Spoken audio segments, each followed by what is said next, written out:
ปาติโท FC ทิดาลาวกะแสดีกะแสมาแห้งเกินคาดแต่งหน้าอยู่ดีๆบุกทายถึงห้องวาซันเดย์ FC แฟนคลับทักทายสวัสดี FC แฟนคลับทุกท่านก็แล้วกันมาพบมาพ่อกับค่อยเจบอลาวในคลิปนี้ก็จะแปลกหูแปลกตาเห็นฝาไหม้แบบนี้เห็นสังกะสีแบบนี้คือตอนนี้ค่อยมาหาปูหาปลาดำปูดำปลาได้ประมาณกิโลป่ายนี่แหละทานผู้ชม FC แฟนคลับ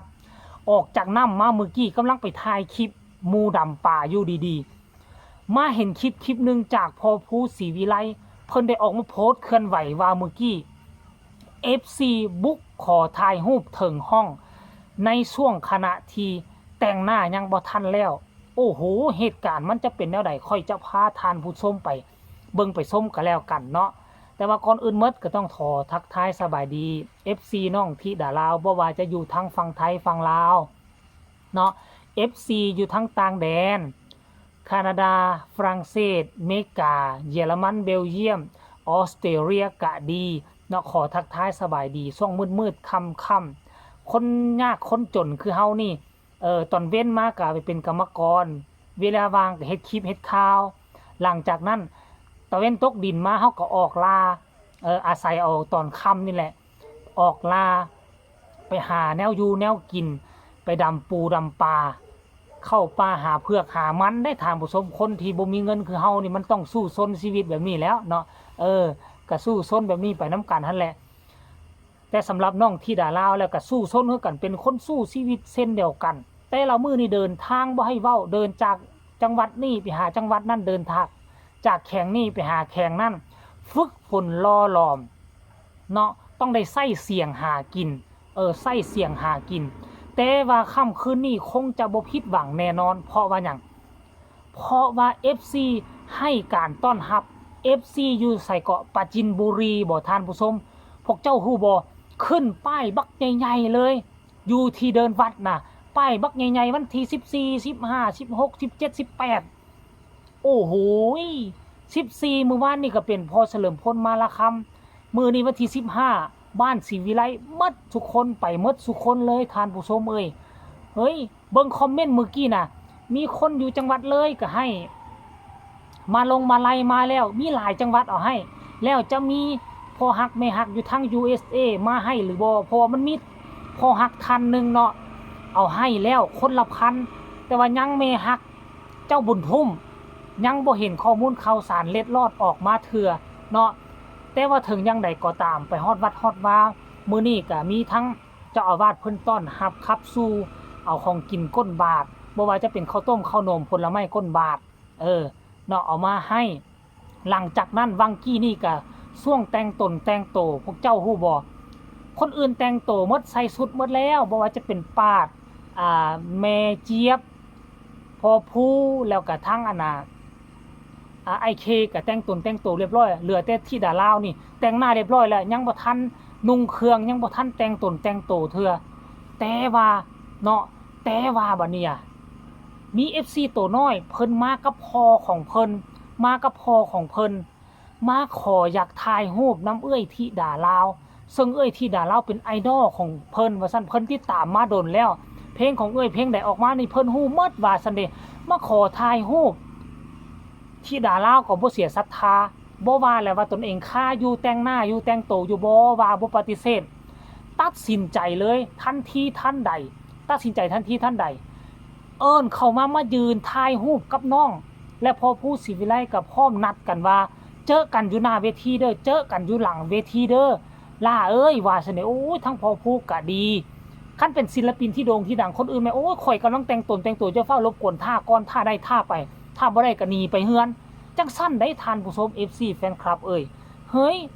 รายละเอียดให้ทุกคนไปชมคลิปนี้นํกันเป็นคลิปสั้นๆไปชมคลิปนี้แล้วจังมาพ้อกันในช่วงต่อไปไปชมพร้อมๆกันเลยเห็นไหมล่ะชัดไหมนั่นมันคือบ่เห็นล่ะมันเหมือนกันน่ะยิ้มสวยเร็วเจ้าถิ่นบุกถึงห้องคุณพี่เขายังเจ้าชายผมครับรอเจอกันหลังเวทีนะลูกรอเจอกันหลังเวทีนะ บอกที่หนูไปรอหลวงปู่นะครับ ครับรอเจอกันหลังเวทีลูกอ่ะ น้องแน่นน้องยังนะหาใครอยู่เหมือน แหละของฝากเขาบอกจะอายุก็ต้อง2 เดือนแล้วแต่ยัง ว่า นะ แล้วมาค่อยๆกันได้ครับ เนี่ยทุกคนได้ส้มพร้อมกันแล้วหรือยังเป็นคลิปสั้นๆ แต่มันมีความหมาย ฟังไปเนจะได้ยินเสียงเดียวเสียงจักรอยู่เนาะมันเป็นจักรเฮือเป็นเฮือข้ามฟากเด้อทุกคนเฮือข้ามฟากตลอด24ชั่วโมงค่อยมาดำมาหาป่าอยู่เขตล่องเงิมเขตน้ำเงิมมันจะมีเฮือบักบ้านหนึ่งจะมีเฮือบักภาษาลาวเนาะคันไทยเขาเอิ้นว่าเฮือข้ามฟากบ้านหนึ่งเนี่ยจะมี2 บอน2 ม่อง เที่ยวตลอดเมื่อคืนช่วงที่ซุมค่อยมาดำก็เอารถจักรมาจอดไว้นี่รถจักรนี่เอารถจักรมาจอดไว้แล้วก็ดำเรียบไปบางเทื่อก็ขี่เฮือข้ามฟากข้ามไปดำอยู่เบื้องนั้นคอยมีป่าหลายแน่แต่ว่าสุดนี้มา2 คนแล้วก็บ่มีเสื้อซูซี่บ่มีตุกน้ำเอาไว้ลอยก็เลยว่าบ่ปลอดภัยก็เลยบ่ไปนะท่านผู้ชมเนาะนี่ตอนนี้หมู่เฮาก็มาแล้วเฮาออกมาก่อนหมู่เฮาหนาวนะก็เลยออกมาก่อนหมู่แล้วก็มาเห็นคลิปเห็นข่าวแล้วก็เฮ็ดคลิปเห็นข่าวตอนนี้หมู่เฮาออกมาแล้วเดี๋ยวสิเอาข้องมาให้เบิ่งเด้อข้องหมู่ของพวกเฮาน่ะเดี๋ยวจะเอาให้เบิ่งก็สิประมาณ2 โลปลายนี่แหละท่านผู้ชม2 โลปลายมีบางเทื่อก็ไปเจอบอลป่าใหญ่ก็สิได้ป่าซ้ำนี่แหละประมาณนี้แหละแต่อันนี้เจอม่องป่าน้อยก็ได้2 นิ้ว3 นิ้ว3 นิ้วมีน้อยแต่2 นิ้วมันมีหลายเนาะเดี๋ยวสิเอาให้เบิ่งเด้อไว้ในที่หำ นี่โอ้ยเต็มคลองนี่ทุกคนนี่นะป่าทั้งนั้นเลยเต็มเลยนี่โอ้ยทุกคนเลยเห็นไหมเนี่ยโอ้โหนี่แหละป่าน่ะป่าแซ่บป่าน้ำเงิมเนาะมันก็ไปปองใส่แม่น้ำของอยู่บนซุ้มค่อยดำนี่มันห่างจากปากเงิมนี่ก็สิประมาณ